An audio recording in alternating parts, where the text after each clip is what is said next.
రమ్య కాకపోతే పొడగాటి జుట్టు ఉందని నా ముందరే టుక్కు టుక్కు అని నడుచుకుంటా పోతుంది మామ. రమ్య నేను చూడలేదే. అమ్మాయిల పేరు ఎత్తితే చాలు సుల్లు గార్చడం. చుట్టూ నాడదైతే ఏ కుప్పేసినా అందం వెంటలేరా. అయినా మా రోజుల్లో అయితే ఇంత పొడవాటి చుట్టేసుకుని వీధిలో పోతుంటే ఊళ్ళో మగవాళ్ళంతా నా సాయే చూసేవాళ్ళు తెలుసా. ఆఖరికి ముసలిది కూడా నన్ను చూసి జోకులు వేయడమే. మీరేం చేస్తారో తెలియదు. ప్యాకేజీని బట్టి కదా పిల్లల్ని ఇచ్చేది, డబ్బు ప్రవర్తన బట్టి కదా ప్యాకేజీ. వాడికి సంవత్సరానికి 30 లక్షల ప్యాకేజీ ఉంటే ఇచ్చేయి, వాడు అమ్మాయిని కూడా ప్యాకేజీ అమ్మేస్తాడు ఎక్కడో.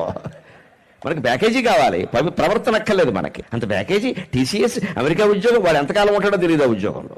నిన్నగాక మొన్న ఇన్ఫోసిస్ నుంచి 10,000 మందిని పీకేశారు, అగ్రిజెంట్ నుంచి 12,000 మందిని పీకేశారు. ఏమైంది నీ ప్యాకేజీ? ఇదే దీతో అని పిల్లనివ్వడానికి విధానం. ప్యాకేజీని చూసిస్తారా? వంటంటే మంట ముందు నుంచి చేసే దీక్ష. కళ్ళు మండాలి, చేతులు కాలాలి, రక్తం చిందాలే. అసలు రక్తాన్ని ఎప్పుడైనా చూసావా నువ్వు? అది మరి అప్పుడు వస్తాయి గుమ్మడికాయ వడియాలు, వంకాయ కూరలు, వేపుళ్ళు, దప్పడాలు. అంతుందా? సర్లే, కనీసం నీలో ఒక్కొంటైనా నేర్పించు. నాలా కాదే, నీలాగే నీ లెవెల్ కి తగ్గట్టు ఏదో నేర్పిస్తాలే. థ్యాంక్స్. మీ వదిన చాలా అందంగా ఉంటదిరా. మీ వదిన 6 అడుగులు పొడవు ఉంటది. ఏమండి నేను 5 అడుగులే. 6వ అడుగు నీ నాలుకే.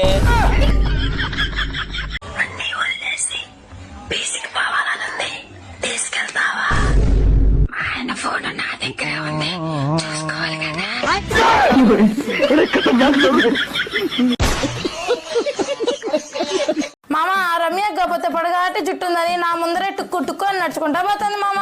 రమ్య నేను చూడలేదే. అమ్మాయిల పేరు ఎత్తితే చాలు సుల్లు గార్చడం. చుట్టూ నాడదైతే ఏ కుప్పేసినా అందం వెంటలేరా. అయినా మా రోజుల్లో అయితే ఇంత పొడవాటి చుట్టేసుకుని వీధిలో పోతుంటే ఊళ్ళో మగవాళ్ళంతా నా సాయే చూసేవాళ్ళు తెలుసా. ఆఖరికి ముసలిది కూడా నన్ను చూసి జోకులు వేయడమే. మీరేం చేస్తారో తెలియదు. డల్ గా ఉన్నావా? Mental health చెడిపోయిందమ్మా.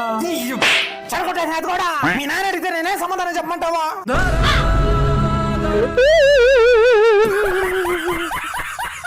అరే పిల్లలు, ఈ రోజు మీకు టెస్ట్ ఉంటదిరా. మేల్ రీప్రొడక్టివ్ సిస్టమ్ డయాగ్రామ్ గీయండి అందరూ కూడా. Okay sir. సార్ వెంకటేష్ కూడా చూసి రాస్తున్నాడు సార్. ఏది బాబయ్య 2 రోజులుగా ఆకలేస్తుంది బాబయ్య. ఒక్క మెతుకు కూడా తెలియదు బాబయ్య. ఒక్క 10 రూపాయలు ఉంటాయి బాబయ్య. 500 చేంజ్ ఉందా? ఉంది బాబయ్య. మరి దాంతో తిను, నన్ను ఎందుకు అడగడం? హలో హలో, మీరు ఎక్కడి నుంచి మాట్లాడుతున్నారు? నేను తిరుపతి పక్కన ఉండే వెంకటగిరి నుంచి మాట్లాడుతున్నా. మీ చేతిలో ఏముంది? నా చేతిలో పైప్ ఉంది, దాన్ని మీ గువ్వలో పెట్టుకోండి.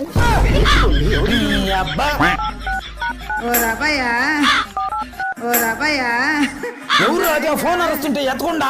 హలో హలో హలో, ఎవరయ్యా? మా ఇంట్లో నుంచి పిల్లాడు ఫోన్ చేసి పైపు గువ్వలో పెట్టుకోమంటున్నాడా? ఇదేనా మీ పెంపకం? అవునా, ఎంతసేపు అని చెప్పి 15 నిమిషాలు అవుతుందా? మరి 15 నిమిషాలుగా ఏం చేస్తున్నావు? పెట్టుకో.